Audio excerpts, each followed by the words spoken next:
जो अपनी सेवा करते हैं वही भारत की सेवा करते हैं। आज इस बात को समझेंगे। या दूसरी भाषा में बाबा ने ये भी कहा कि स्व परिवर्तन से विश्व परिवर्तन होता है। अब आज आप देखो, वर्तमान समय मनुष्य की हालत क्या हो गई है कि एक मनुष्य दूसरे का कुछ कल्याण करे वो तो दूसरी बात, उसको तो अपने आप को ही सुख स्वरूप शांत स्वरूप रखने के लिए कम से कम भी कई अनुकूल परिस्थितियां और कई आत्माओं का सहयोग चाहिए। बात राइट कह रही हूँ कि नहीं? हम कारण बताते रहते हैं, वो मेरे साथ अच्छा व्यवहार नहीं करते, हमारी आर्थिक परिस्थिति नहीं है ठीक, या हमारी ये कोई इशू चल रहा है।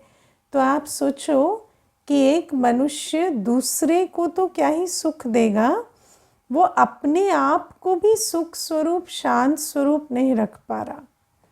तो आज हम इस अवस्था में बैठे हैं और फिर हम वेट करते रहते हैं कि कोई हमारा कल्याण करे, कोई हमें सहयोग दे, कोई हमें सुख दे।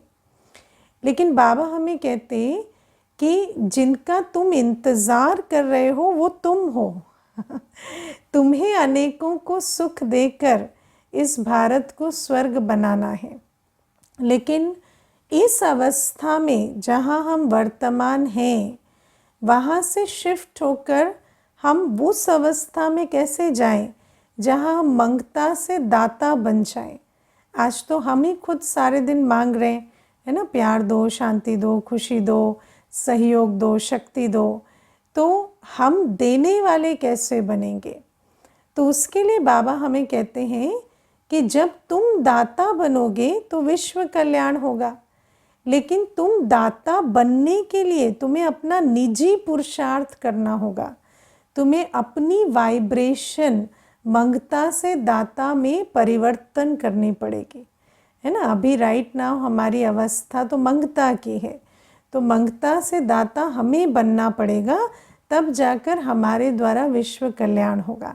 इसलिए हम जो भी कुछ अपने लिए करते हैं उससे हम इतने अच्छे इंस्ट्रूमेंट बन जाते, ऐसे एंजल सोल्स बन जाते, ऐसे फरिश्ते बन जाते जिनके द्वारा अनेकों का कल्याण होता है। तो पहली बात जो बाबा हमें कहते हैं वो ये कि तुम मुझे याद करते रहो, तुम मुझे सारे दिन याद करो। अब आप एक चीज़ देखो कि हम सारे दिन बैठे बैठे थक जाते हैं कि नहीं, है ना। मान लो अगर किसी दिन कोई काम भी नहीं है, और इनफैक्ट जिस दिन कोई काम नहीं है उस दिन बैठे बैठे आप थक जाते हैं। ऐसा अनुभव किया है कि नहीं? हम लोग ऑफिसेस में जब पूछते थे ना कि छुट्टी के दिन ज़्यादा थकते हैं या वर्किंग डे में, तो कहते थे छुट्टी के दिन ज़्यादा थकते हैं। तो क्यों होता है? क्योंकि मनुष्य आत्मा अपने ही संकल्पों से और अपनी यादों से थकती रहती है ना। आप देखो, याद की ये जो मशीनरी है, हम आत्मा सारे दिन किसी न किसी को कुछ न कुछ को याद करते रहते हैं। कोई ना कोई पास्ट की बात को, किसी व्यक्ति के व्यवहार को, या भविष्य की किसी बात को, किसी भय चिंतावश कोई भविष्य की सीन क्रिएट करते रहते हैं। किसी न किसी प्रकार से हम निरंतर सारे दिन याद करते हैं, और ये जो याद है ये हमें थकाती रहती है ना। बैठे बैठे आप किसी को याद कर रहे हैं जिसने दुख दिया, जिसने पीड़ा दी, या किसी ऐसे को भी याद कर रहे हैं जिसने सुख दिया। उसके बाद आप उसे फ़ोन लगाते हैं, वो आज फ़ोन नहीं उठा रहे, या आपके पास उनका नंबर नहीं है, तो आप उनको याद कर कर के परेशान हो जाते हैं कि अरे इतना सुख देने वाला कहाँ चला गया, है ना। और फिर अगर मान लो फ़ोन उठा भी लिया, बात कर भी ली, तो आपको पता चलता है आज ये वो नहीं है, आज तो ये बदल गए हैं। तो उसमें भी दुख होता है।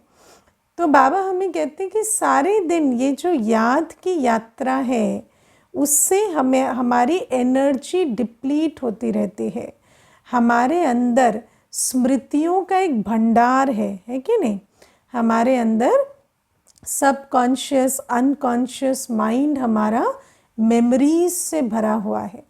आप रोज़ कुछ ना कुछ मेमोरीज कैरी करते हैं कि नहीं। रोज़ कुछ ना कुछ बातें, आप देखो 24 घंटे में कितनी सारी बातें होती हैं, लेकिन हर बात आपकी मेमोरी ट्रैक के अंदर नहीं जाती। जिन बातों में आप बहुत ध्यान देते हैं, जिन बातों को आप बहुत अच्छे से सुनते समझते हैं या अटेंशन देते हैं, वो आपके मेमोरी में चली जाती है ना। आप देखना, कभी आप किसी से मिलेंगे, आप अपने स्कूल के भी आप देखना, मानो आपके स्कूल में क्लास में 50 है ना स्टूडेंट थे, अभी आज आप उनमें से 6-7 को तो ऐसे भूल गए हैं जैसे आपको पता ही नहीं वो थे भी, उनका नाम भी भूल गए, उनका सब कुछ भूल गए। लेकिन कुछ 1-2 ऐसे हैं जिनको पूरी याद है, जिनकी आपको, है ना। तो वो क्या है कि हम उनके साथ रहे, उठे बैठे, लेकिन उनको हमने मेमोरी का हिस्सा बनाया।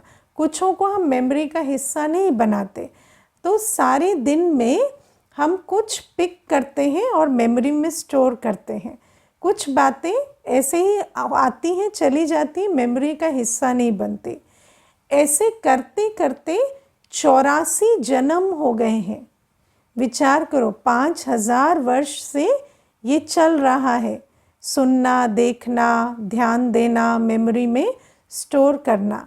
और द्वापर युग से क्या हुआ, अभी आप अपने से पूछना कि अभी तो चलो बाबा मिला तो थोड़ी अक्ल आ गई, लेकिन उससे पहले क्या करते थे, कौन सी बातों को ज़्यादा स्टोर करते थे, सुख वाली या दुख वाली, है ना। कहते ये कभी नहीं भूलूंगा मैं, कौन सी बात को कहते हैं ऐसा, अच्छी बात को कहते हैं नहीं। जो बातें दुख देती हैं तो खुद ही को खुद कहते हैं ये बात मैं कभी नहीं भूलूंगा, तो अपने अंदर स्टैम्प भी लगाते हैं कि ये मेमोरी में बिल्कुल ताले में बंद रहेगी।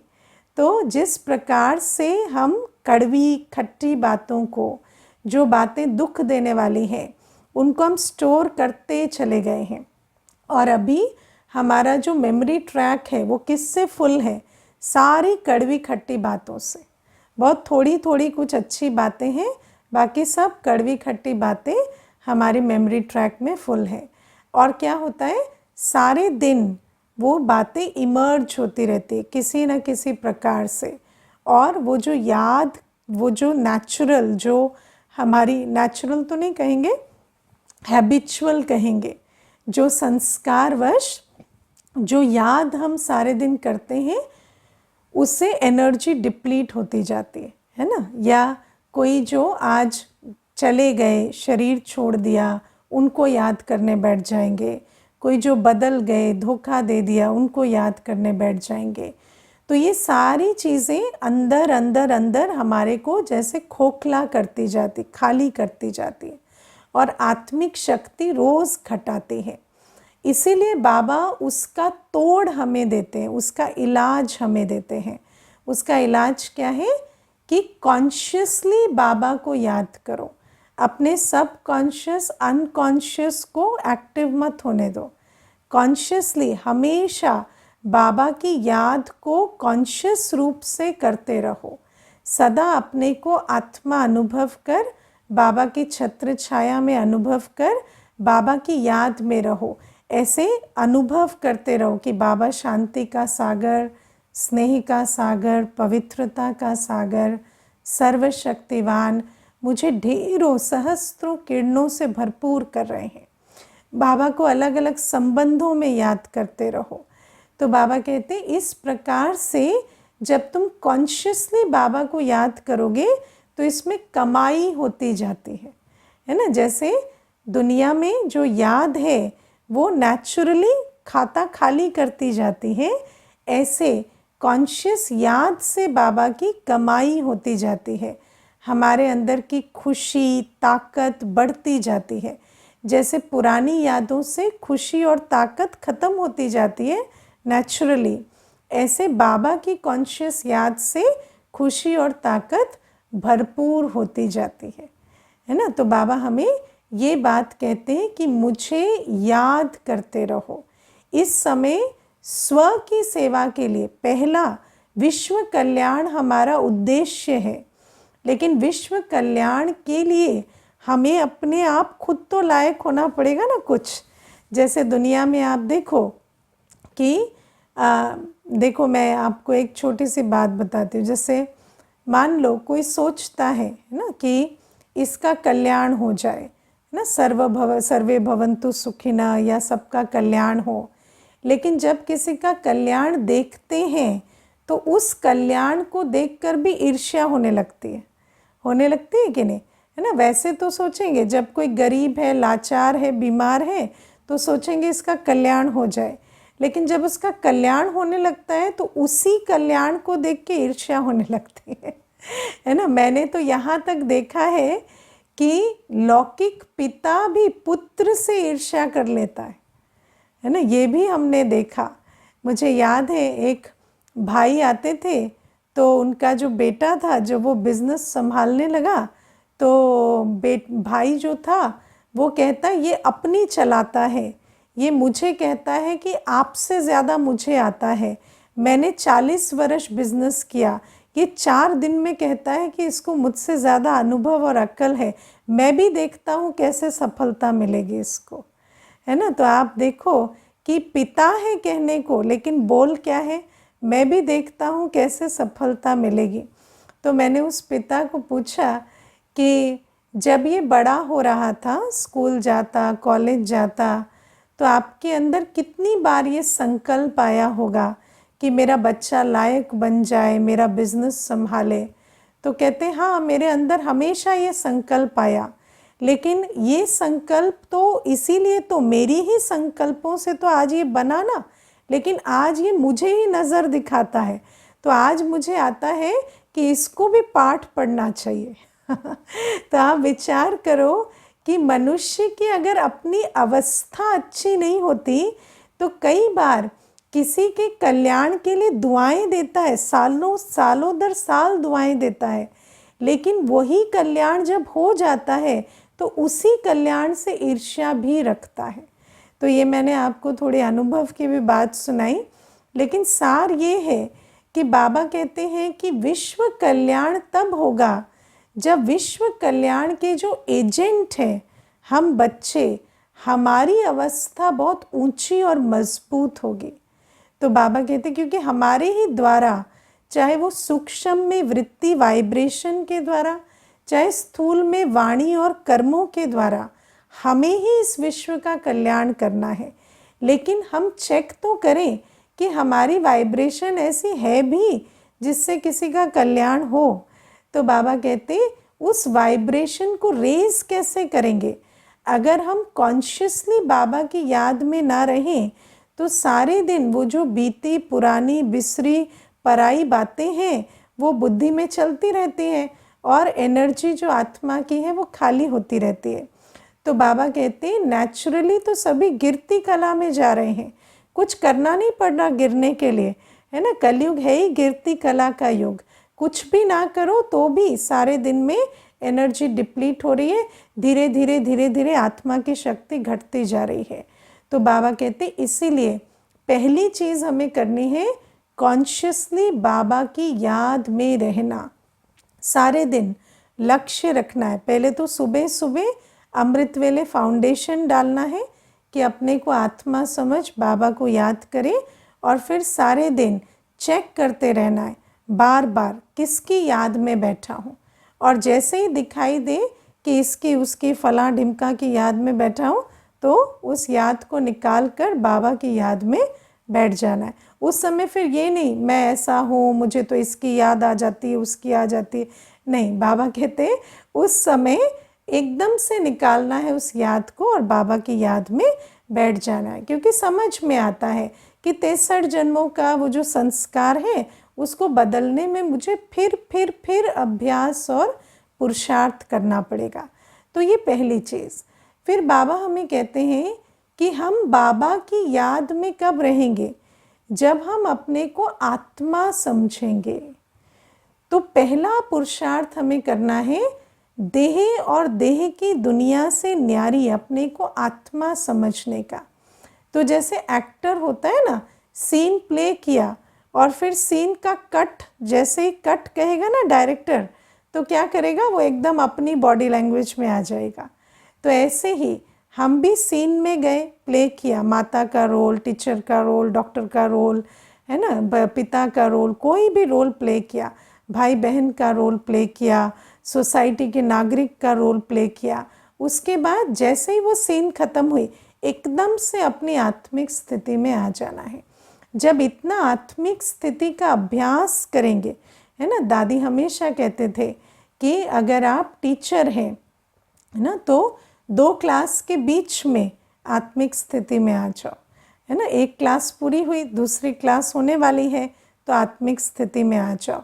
आप भोजन बना रहे हैं, तो भोजन बनाया, छौंक लगा दिया, फिर एकदम आत्मिक स्थिति बाबा की याद में, है ना, क्योंकि अभी वो पकेगा, फिर चलाया, फिर उसके बाद फिर आत्मिक स्थिति। और अगर आप रोज़ का भोजन जो रोज़ बनाते वही बना रहे हैं, तो छौंक लगाते समय भी आत्मिक स्थिति में रह सकते हैं, क्योंकि इतना अटेंशन हमें बाहर देना नहीं पड़ता। तो बाबा कहते हैं इस प्रकार से अपनी आत्मिक स्थिति को पक्का करते जाएं कि वास्तव में मैं ये नहीं हूँ जो मैं सारे दिन करती हूँ, मैं तो इस रोल से, इस कैरेक्टर से, इस एक्ट से बिल्कुल न्यारी आत्मा हूँ। और उस आत्मिक स्थिति में रहकर हमें बाबा की याद की कमाई करनी है। बाबा हमें कई बार बहुत सुंदर एक वर्णन देते हैं। वो वर्णन क्या है कि बाबा कहते हैं जैसे 1 के पीछे 0 लगता है तो 10 बन जाता है, 10 के पीछे 0 लगता है तो 100 बन जाता है। अब आप सोचो ऐड क्या हो रहा है, 0, है ना। 0 की वैसे कोई वैल्यू नहीं है, लेकिन 1 के पीछे लगा, 10 के पीछे लगा तो वैल्यू बढ़ जाती है। तो बाबा कहते हैं ऐसे ही याद जो है, अगर याद का 1 सेकेंड, बाबा की याद का 1 सेकेंड इतना वैल्यूबल है कि जैसे ही 1 सेकेंड की भी याद की तो 1 का 10 हो जाता, 10 का 100 हो जाता। ऐसे करके हमारी कमाई का खाता जमा होता रहता। और दाता कौन बन सकता है, जिसका कमाई का खाता बहुत हो। अगर अपने अंदर ही मंगते की स्थिति है, कमाई कुछ है नहीं, भरपूर नहीं है, खाली है, तो देने जाएंगे, लेकिन देने जाना एक छल होगा, है ना, वास्तव में मांगने जा रहे हैं, है ना। तो जिसको दाता बनकर ज्ञान दे रहे हैं उसी से अटैचमेंट हो जाएगा, क्योंकि लगेगा कि अच्छा ये तो प्यार दे रहे हैं, तो सम्मान दे रहे हैं, तो उन्हीं से अटैचमेंट हो जाएगा। तो बाबा कहते हैं कि ये अभ्यास हर बच्चे को पहले करना है। दूसरा अभ्यास बाबा कहते हैं कि कर्म करते मैं आँखों से देखती हूँ, मैं कानों से सुनती हूँ, मैं आत्मा हर कर्म कर रही हूँ। और जब हम संबंध संपर्क में आते हैं तो भाई भाई की दृष्टि रखना। आप विचार करना कि हमारा कितना एनर्जी ड्रेनेज सिर्फ भाई भाई की दृष्टि ना रखने से होता है।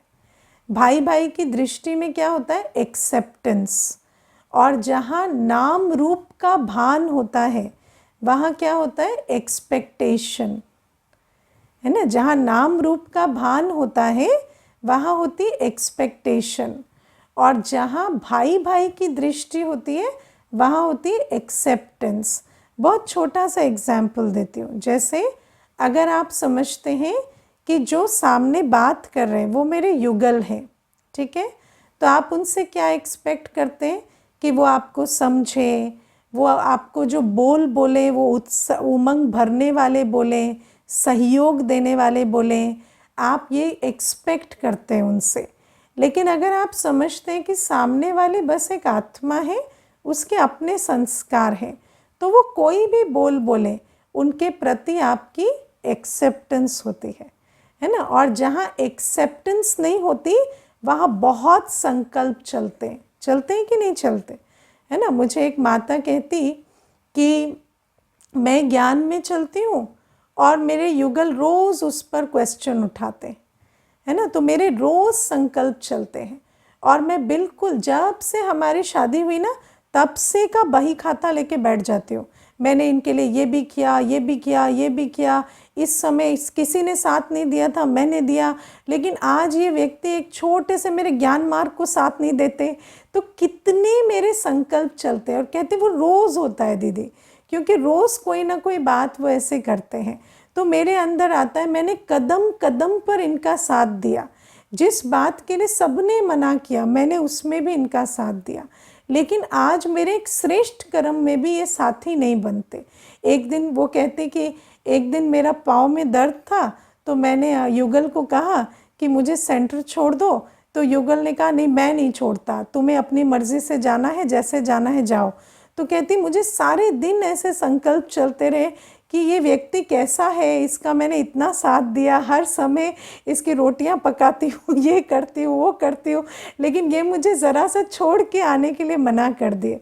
ऐसा क्या है, क्या वो गाड़ी सिर्फ इनकी है, या ऐसा क्या है कि ये मुझे इतना भी सहयोग नहीं दे सकते।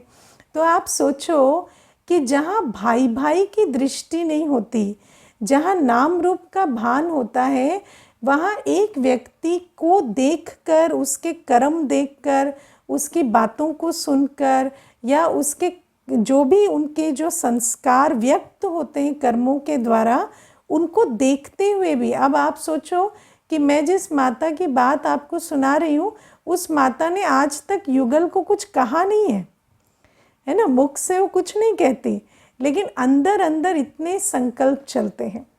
और ये जो संकल्प चलते हैं, इससे क्या हो रहा है, क्या उनका इक्वेशन चेंज हो गया, क्या युगल का व्यवहार चेंज हो गया, क्या कोई और परिस्थिति चेंज हो गई? कुछ नहीं हुआ। बस अपनी जो एनर्जी है वो ड्रेन हो रही है, हो रही है, हो रही है। और अगर हमारा ये हाल है तो हम क्या विश्व कल्याण करेंगे, है ना। अगर हमारी अपनी हालत ऐसी होगी तो हम विश्व कल्याण के इंस्ट्रूमेंट कैसे बनेंगे। तो बाबा हमें कहते हैं कि जब भी हम संबंध संपर्क में आते हैं तो हमें भाई भाई की दृष्टि रखनी है। भाई भाई की दृष्टि माना मैं भी एक आत्मा हूँ, मेरे अपने संस्कार हैं, मेरी अपनी यात्रा है, और ये भी एक आत्मा है, इसके अपने संस्कार है, इसकी अपनी यात्रा है, और मुझे उस यात्रा पे, उस संस्कार पे कोई क्वेश्चन मार्क नहीं लगाना है ना। तब जाकर आप अपनी जो एनर्जी ड्रेनेज है उसको ख़त्म कर पाएंगे। और इस आधार से हमारी जो स्व सेवा, बाबा कहते हैं ना, जब हम भाई भाई की दृष्टि रखेंगे और तो हम आत्मिक स्थिति में बाबा की याद में रह सकेंगे। वरना क्या होता, सोचते हैं बाबा को याद करें, लेकिन किसी के लिए इतने संकल्प चलने शुरू हो चुके हैं कि वो संकल्प रुकते ही नहीं। आधा घंटा हो गया, मेडिटेशन कमेंट्री अलग चल रही है और हमारे संकल्प अलग चल रहे हैं, है ना। तो ये क्यों होता, क्योंकि वो जो भाई भाई की दृष्टि को हम पक्का नहीं करते, नाम रूप के भान में आ जाते। या आप सोचो कि नाम रूप के भान में हमारे अंदर कितना परफेक्शन का ये होता है ना, कि ये काम ऐसे कर दिया, ये बात ऐसे कह दी। लेकिन बाबा कहते हैं ये सारे भी जो संकल्प चलाते हो, अब जिनके साथ भी हम रहते हैं, उठते बैठते हैं, संबंध संपर्क में आते हैं, नेचुरल है उनके संस्कार हमसे बहुत अलग होंगे। तो उनके कर्मों को देखकर सारे दिन अपना खून जलाते रहे, है ना, कि ये ऐसे कर दिया, वो ऐसे कह दिया, वहाँ पर ऐसे बैठ गए, ऐसे नहीं करना था, है ना, वहाँ ऐसे भोजन करने लगे, वहाँ इस प्रकार से नहीं करना था। तो किसी के भी संस्कारों को देखकर अंदर अंदर जो कमेंट्री चलती है उसको फुल स्टॉप लगता है जब भाई भाई की दृष्टि पक्की करते हैं। तो बाबा कहते हैं जब भाई भाई की दृष्टि पक्की होती, जब पर चिंतन के चक्र से छूटते और स्वदर्शन चक्र फिराते, जब अपने आदि अनादि स्वरूप को स्मृति में लाते। आप देखो, मुझे आज कोई बहुत अच्छी बात सुना रहे थे, कहते कि पहले ना मुझे साथी सहयोगी के ऊपर बहुत ऐसे आता था। वो भाई जो है वो बॉस है कंपनी में एक, तो मुझे कहते कि मुझे बहुत अपने जो कुलीग्स या अपने जो एम्प्लॉयज़ हैं उनको लेकर बहुत संकल्प चलते थे। इसको ये नहीं आता, उसको वो नहीं आता, ये सीखते क्यों नहीं, ये समझते क्यों नहीं, ये अपनी स्किल अपग्रेड क्यों नहीं करते। तो कहते हैं ऐसे बहुत संकल्प चलते थे, लेकिन ज्ञान में आने के बाद सब ठीक हो गया। तो मैंने कहा आप शेयर करेंगे कैसे ठीक हुआ। तो मुझे कहते कि मैं एक बार जानकी दादी जी की एक क्लास सुन रहा था, है ना, और उसमें जानकी दादी जी कह रहे थे कि जब हम एक संगठन में रहते हैं तो हम टीम वर्क है ना, तो कोई कुछ करता है और कोई कुछ नहीं करना जानता है ना, या उसमें कुछ तो कंट्रीब्यूट कर ही रहा है। अब जैसे ऑर्गेनाइजेशन है, कंपनी है, तो नेचुरल है कि किसी को हायर किया है, सैलरी ले रहे हैं, तो कुछ ना कुछ वो कंट्रीब्यूट तो कर ही रहा है ना। तो कोई कुछ कंट्रीब्यूट तो कर ही रहा है संगठन में, लेकिन कुछ ऐसी चीज़ें हैं जो आप समझते हैं कि वो नहीं कर पा रहा, तो आप उसमें सहयोगी बन जाओ, आप टीम वर्क ले आओ। अगर कोई कुछ नहीं कर पा रहा तो वो गैप आप फिल कर दो, तो उससे क्या होगा, काम भी होता जाएगा, सहयोग का एनवायरनमेंट भी रहेगा, और जो आउटपुट आप चाहते हैं वो भी मिलेगा। तो जब मैंने ये एटीट्यूड रखा कि मैं सारे दिन बैठकर उनको क्रिटिसाइज़ भी तो कर ही रहा हूँ ना तो काम तो मैं देख ही रहा हूँ, कमी कमज़ोरी भी मैं देख ही रहा हूँ, तो उनके अंदर कमी कमज़ोरी जो है उसको सारे दिन सोचने की जगह मैं थोड़ा सा उसमें सहयोग दे देता हूँ। तो कहते पहले जैसे क्या होता था कि किसी ने अगर कोई लाइन मिस कर दी लिखते हुए, तो मैं उनको कहता था दिखाई नहीं देता है, इतना भी नहीं आता, अब ये भी मैं करूँ, ये भी मैं करूँ, ये भी मैं करूँ। लेकिन अब मैं कहता हूँ अच्छा इनसे ये पूरा लेटर तो इन्होंने बना दिया, ये एक लाइन मिस कर दी, ये मैं कर देता हूँ तो अब मैं उस पूरे लेटर को ये नहीं कहता कि तुमने किया ही क्या है, या एक लाइन भी लिखनी नहीं आती। अब मैं वो एक लाइन जोड़ देता हूँ प्यार से, और वो भी खुश हो जाते हैं, और क्योंकि मैं प्यार से जोड़ता हूँ तो वो अगली बार अटेंशन भी रखते हैं। तो आप विचार करो कि जब हम भाई भाई की दृष्टि रखते हैं तो कार्य भी अच्छा होता है, हमारे अंदर भी जो संकल्प दूसरों के प्रति क्रिटिसिज्म के चलते वो नहीं चलते। और बाबा कहते जब दूसरों के प्रति चिंतन नहीं चलता तो सारे दिन क्या चलता है, मैं हीरो एक्टर हूँ, है ना, मैं इस कल्प वृक्ष की जड़ में बैठा हूँ, स्वचिंतन करो, मैं कौन हूँ, मैं ब्राह्मण कुलभूषण हूँ, मुझे शिव बाबा पढ़ा रहे, मैं विश्व कल्याण के निमित्त हूँ। तो जब आप अपनी जिम्मेवारी समझते जाएंगे और भाई भाई की दृष्टि रखेंगे तो उस आधार से भी सारे दिन एनर्जी ड्रेन होने की जगह कमाई होगी। और बाबा कहते जब बच्चे इस प्रकार से अपनी स्व सेवा करते हैं तब विश्व कल्याण के कार्य के लिए बच्चे उपस्थित होते हैं। जब आप सोचो, जब हमारी अपनी वाइब्रेशन, हमारी अपनी वृत्ति, हमारा अपना तन मन धन इतना बचेगा, है ना, जब वाइब्रेशन वृत्ति का लॉस कम होगा, और जब हम अपना तन मन धन जो इसमें खर्च करते हैं, अब आप सोचो जब हम इतना एनर्जी ड्रेन करते हैं तो कितना सारा तन और धन अपने को एंटरटेन करने में, अपने को खुश रखने में लगता है। लेकिन अगर वो सब ना करें तो आप सोचो कि हमारा तन मन धन समय श्वास संबंध और हमारी अपनी वाइब्रेशन वृत्ति सेवा के कितने काम आएगी। तो बाबा कहते ऐसे बच्चे फिर मनसा वाचा कर्मणा तन मन धन से ईश्वरीय कार्य की जिम्मेवारी संभालते हैं।